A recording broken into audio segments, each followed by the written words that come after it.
Good morning, everybody. I just wanted to go over a few things this Saturday morning before you get out and get all of your shopping done, or maybe you already have. But some things that I really want you to think about that are going to be of importance this week while you're doing your meal planning and thinking about the foods and times that you're going to eat. Our goal for each 5 day, for each of the 5 days, is to have 5 meals a day: breakfast, lunch, dinner, and 2 snacks. So it's going to be really important that you're eating every 2 to 3 hours, because if you're eating that frequently, your body will metabolize the foods that you're eating. If you go more than 3 hours, your metabolism slows down and your body starts holding on to fat. So make sure that you don't skip snack, you don't skip breakfast, and that you're eating every 2 to 3 hours. Um, Hopefully you all did your BMR calculation and then did the Harris-Benedict equation to find out how many calories you should be eating throughout the day. You want to make sure that you get enough calories and that you're not eating too few calories. It's really important to kind of have the right balance. So if you take your breakfast, lunch, and dinner and try to be somewhere around your 1,000 calories between those 3 meals, then your snacks will make up the rest of the calories that you need. And it's going to be really important to have a balance of protein, carbs, and fats for each of your meals.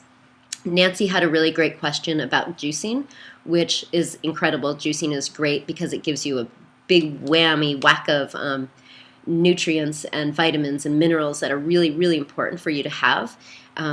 However, if you're doing just juicing, or if you used to just juice for breakfast or lunch or whatever it might be, you're not getting the balance of protein, carbs, and fats. So if you're juicing, make sure that you add a fat and a protein. So you might need to lessen the amount of juice to count for the calories that you're going to be adding with your protein and fat.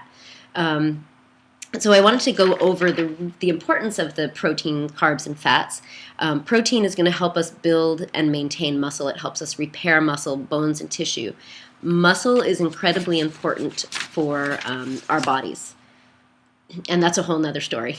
So we'll go into strength training. I'll talk a little bit about the importance of lifting weights, cardio, misconceptions about all cardio and no weights. There's a lot of information that I could share with you, but just know that it's really important that we have muscle, that we add muscle to our body, and the only way to add muscle is by lifting weights.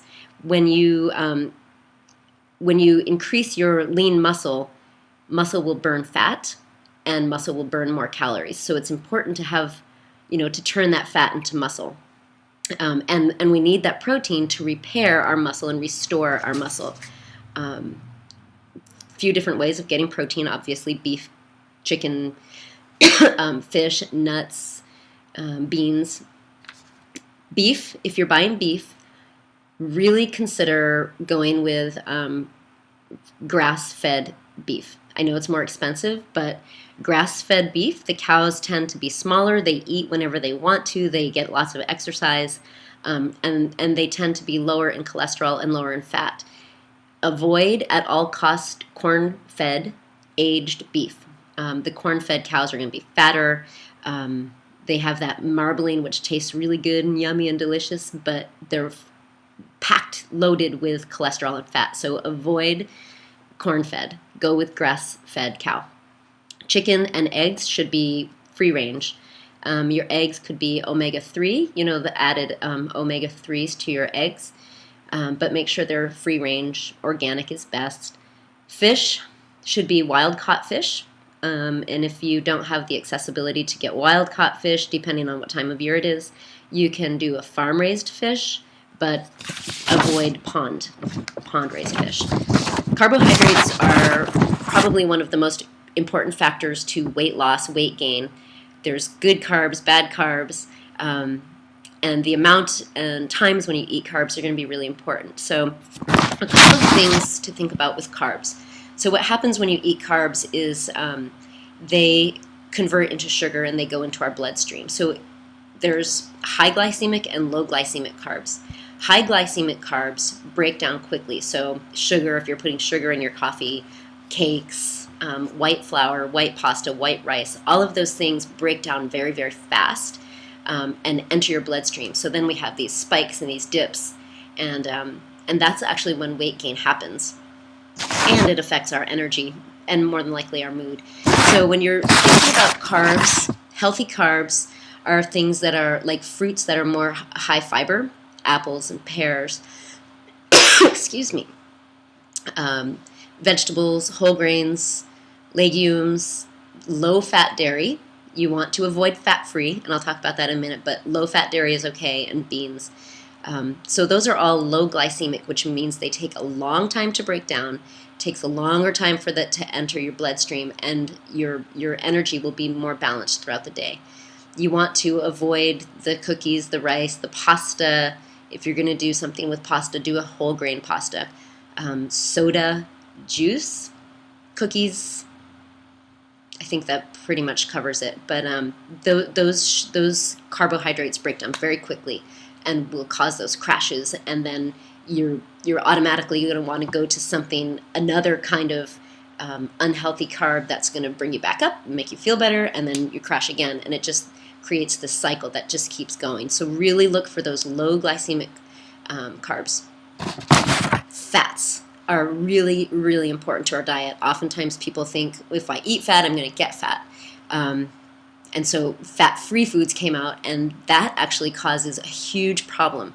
Fat-free foods tend to be higher in sugar, which goes back to that the breakdown and the quick spikes and dips. So avoid fat-free because they have more sugar. The goal when you're thinking of fats is to include polyunsaturated fats and monounsaturated fats.